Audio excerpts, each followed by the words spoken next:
Before is the people that I come in contact with is not necessarily people that you're going to come in contact with. So it's different. You know, we've all got different veins and things and people that we go and do and a part of our lives. Growth begins with the growing of a seed. It's true in the vegetable kingdom of the earth, and it's also true in the spiritual kingdom of heaven. It's amazing how that you can change your life simply by paying attention to the spiritual seed that you sow daily. You know, the daily seeds that we sow daily, you know, getting up, putting on your armor, praying every morning, you know, keeping that constant relationship with Him, keeping that constant communication with Him. The Lord knows this, so He says, do not be deceived. God is not mocked. For whatever a person sows, this will that person also reap. For those who sow to their own flesh shall reap corruption from the flesh, but those who sow of the Spirit shall reap eternal life from the Spirit. It's Galatians 6, 7 through 10. The future of the Spirit gives us a general idea of the kind of seed that we will sow. A seed is small. It's a very small thing compared to the plant and the harvest that it produces. The parable of the mustard seed, my grandma's got a mustard seed that hangs on her microwave. It's hung there as long as I can remember. And she always tells me, she said, you got to have faith like a mustard seed. Okay? When you're in the car business and you work on commissions, I'm telling you right now, folks, you have got to have the faith of at least a mustard seed or you'll never make it, I promise you. Because that business is so up and down that you never know what's going to happen, you know. So when I see that over there, I don't always tell her, but I know it's a daily reminder to me when I see it when I walk in. You know, just last night when I went to pick the deuce up, I saw that mustard seed sitting there and I was like, you got to have faith, man, or it just won't work. And so something that small, you know, the parable of the mustard seeds in Matthew 13, 31 and 32. Christianity is not a religion that's necessarily on big or heroic deeds. It may require them to step out of your comfort zone and do what we call today some kind of random act of kindness. Has anyone ever wondered why there are so many small things that we are commanded to do in our everyday living, but it's only a few big things? God's not somebody that, in my life, that has taken me and asked me to do these big, huge, miraculous things and write like $50,000 checks to different churches, this and that. For one, He knows that I don't have it, and it's the small things is what gets us through and what gets us by. It's the little things that just telling somebody, you know, how are you doing today? Being that good person. It's holding the door open for somebody at the grocery store. It's the little stuff that I've tried to instill in my kids that my dad and mom instilled in me when I was little, to be respectful of other people and all that stuff. And it's no different as an adult. It's so crazy because even today, when we go to the gas stations and stuff like that, people won't hold the door open for each other. And that's just, you know, it's crazy that people don't do that stuff for anybody anymore. But when you do it and you show people that there's people out there that still kind, it kind of shocks you and takes you back. And you're like, man, there still are some good people out there. Just like when you go through the line at Chick-fil-A and stuff, somebody picks up the tab in front of you, and then you get stuck with the $40 bill because you want to do the same thing. You know, so I mean, sometimes it works for you, sometimes it works against you. But anyway, the thing is at least, you know, we're doing them.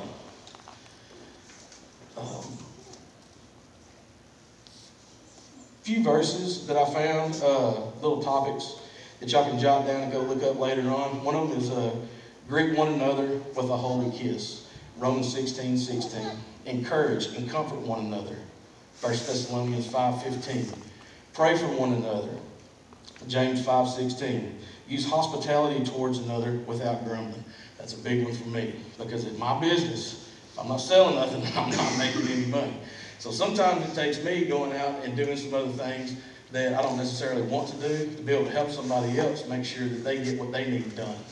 And sometimes that might cost me from getting to talk to somebody or this or that. But the thing is every time that I do that and go outside and help somebody else, it always comes back to me. So it's nothing that, it's, you know, they say no good deed goes unpunished. I think that's a load of malarkey, because if you're truly helping some people and they realize that, it's going to come back to you and they're going to help you out.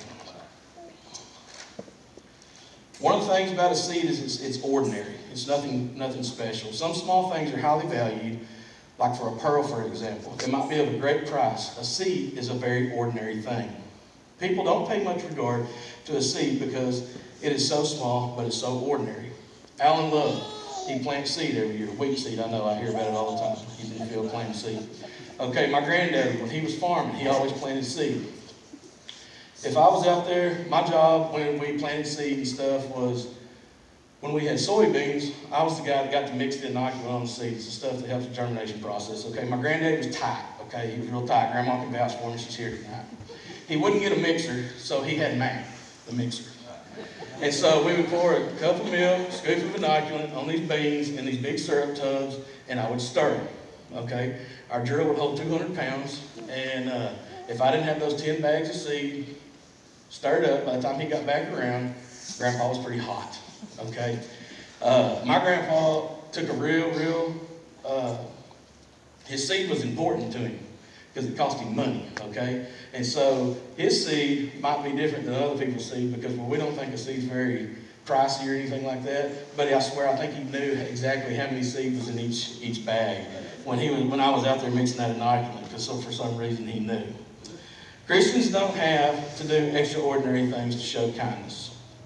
They're all little seeds that you show every day and that you can harvest later on, and that's what's going to be extraordinary.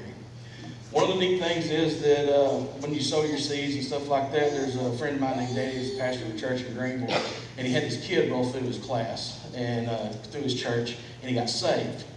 Well, we all know that the next commandment is you need to be baptized after you've gotten saved. And so several years clicked by, he never got baptized, and we rolled through here one day, one of my friends, and come down, got baptized, and so he may not got to witness the fruit, but we got to witness here, and I got to share it with him. It's such a blessing. So not necessarily the seed that you plant, you'll get to see the harvest, but one day you'll know that he reaped the benefit of that. Consider someone that cooks and cleans, takes you places. The lack of getting paid does not make this person unhappy.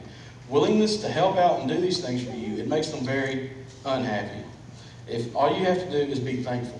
So for the people that help you out on your day-to-day life and this and that, just be thankful for them. Tell them thank you. Show them that, little bit of gratitude and all that kind of stuff. It goes a real long way. One reason that many people give up on sowing a spiritual seed is that each time that they sow, they feel like their deed was too ordinary. It wasn't big enough. It's too unremarkable. We need more of these things in our lives as we go. Small and ordinary as a seed may be, so long as it remains alive, it will sprout when you sow it. The seed is faithful and reliable in doing what God meant for it to do when it is sown. The spiritual seed that we are thinking about is faithful too. It will produce much fruit in season if we sow it. That is not the whole story, however. A seed to be faithful must die after it's been sown. Truly, I say to you, unless a grain of wheat falls into the earth and dies, it remains by itself, alone. But if it dies, it bears much fruit.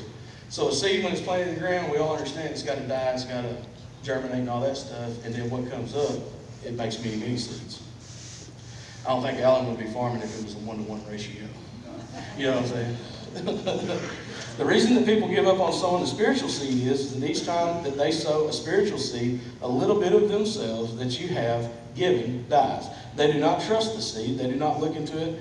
And they do not look into faith beyond death of that little bit of themselves, believing that it will conquer its death to live again as much fruit. So they stop letting themselves, bit by bit, fall to the earth to die. The thing is like when us with our youth kids and stuff, they go through the same stuff that we go through every day. We just do it with money, okay? That's what I tell my wife. I'm just a big kid, but I have to pay bills now. And I learned how to act in public for the most part. But when we're sowing these seeds and we give a little bit and give a little bit and give a little bit, and then all of a sudden we see that it's getting taken away from us, we get frustrated and we give up and we quit doing the things that we know that we're supposed to do, because sometimes we may not always see the fruit from that seed. We tend to get away from it. We need to have the same patience and faith to the Spirit as the farmer had sowing to the earth.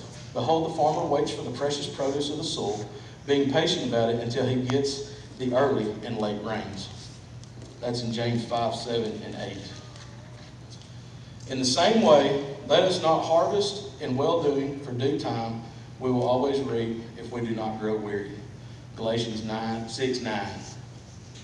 So when I go out and I read this and I prepared the message tonight, I did a little soul searching on myself and seeing what my shortcomings was and why God laid this message on my heart to show and to tell y'all tonight, is because sometimes I get down on myself for the same reason everybody else does. It's because you're always praying, you're always reading your word, you're always trying to do right, and the devil still wants to come up and slap you and knock you down, and it's really, really tough to keep going.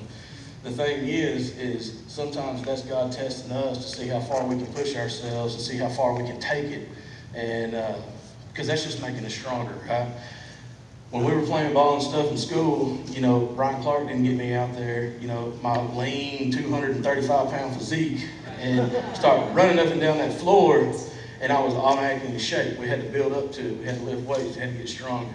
So, when we get in the prayer room, when we get in our word, when we start putting this stuff into practice, that's what he's doing. He's getting us ready for the big game. And every day when I get up and go to work, that's my new game. That's what I prepare myself for, is my new big game.